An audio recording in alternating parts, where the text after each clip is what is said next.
Okay, so we are going to be talking about one-sided limits. We skip section 2.3, which is a precise definition of the limit. You don't need that, so we are going to be talking about the one-sided limits now.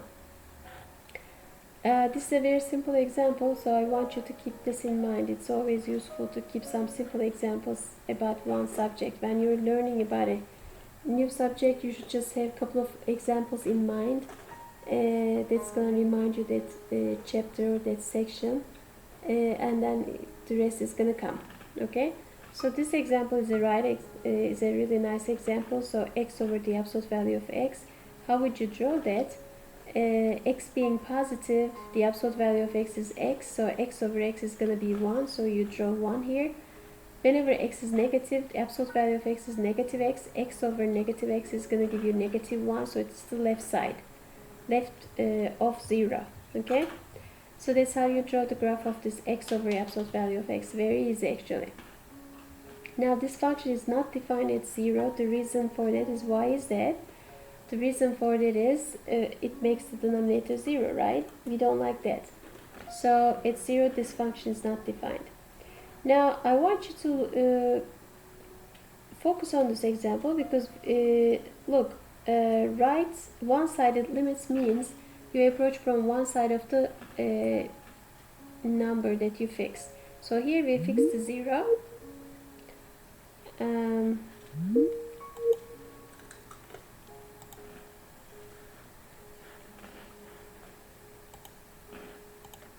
Okay, so we get back to this question again. One-sided limit as x approaches to 0, what happens? We look at the height of the function. So the height of the function is all 1. So right hand limit, which means you approach to 0 from the right, to the 0 from the right, is just 1. Left hand limit is, you're going to look at the left of 0, you're going to look at the left side of 0, and then you're going to look at the function. The height of the function, as you said, the height of the function is negative 1 all the time. As you get close to 0, so it's negative 1. So the right limit and left limit, they don't agree. So then the limit at x is equal to 0 doesn't exist. So in order for limit as x approaches to 0 exist, the right limit and left limit, they must agree to the and they have to be equal to the same number. Okay, so this is just a general way of general pictures. So let's say f is such a function, and we are talking about the right limits as x approaches to c. So we are interested in the limit at c here. Okay, this is our f. So we approach to c from the right. So if you let's approach through this blue color. See, it just, the height is all L.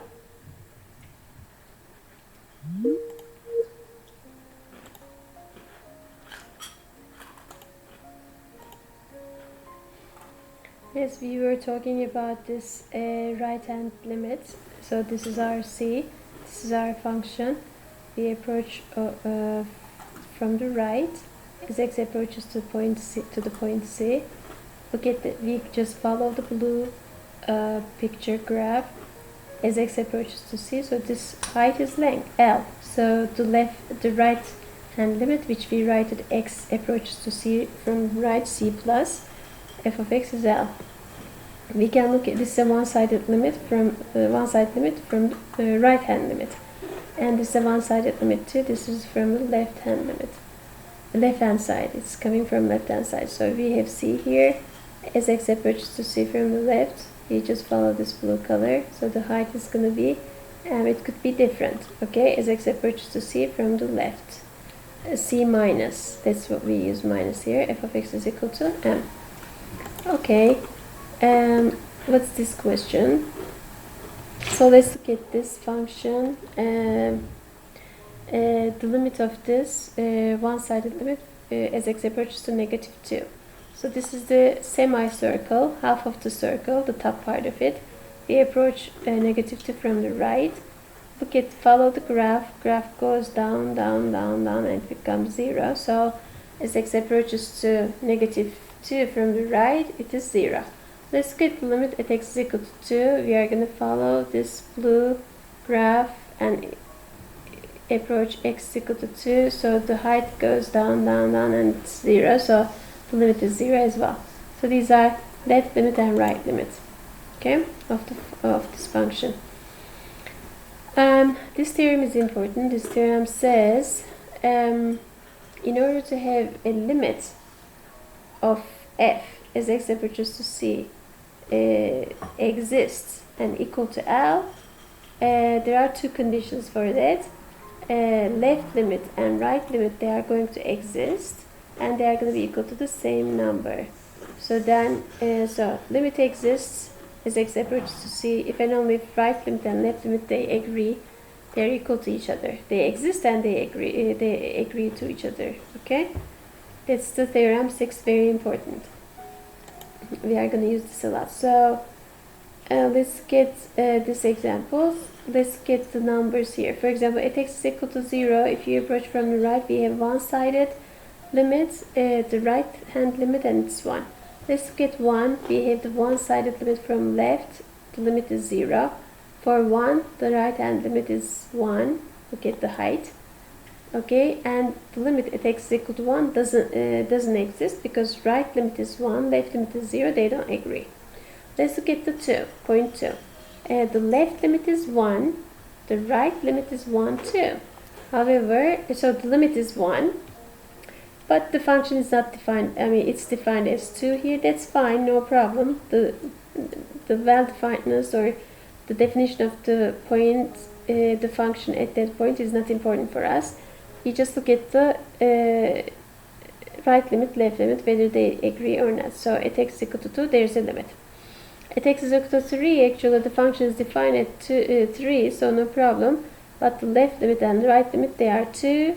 That's good. Right limit, left limit, they agree, and it's equal to 2, so the limit is 2 at x as x approaches to 3. So let's look at 4.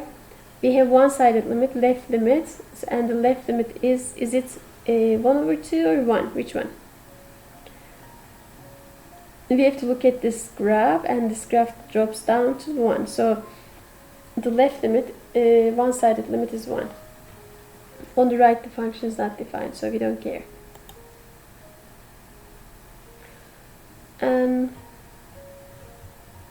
I'm going to skip this about precise definition. So we skip this precise definition. So let's look at the square root of x. What's the right hand limit as x approaches to 0? See, the graph is going down, down, down, and it becomes 0. So the right limit is 0. This is our oscillating function, sine 1 over x, from the right and from the left.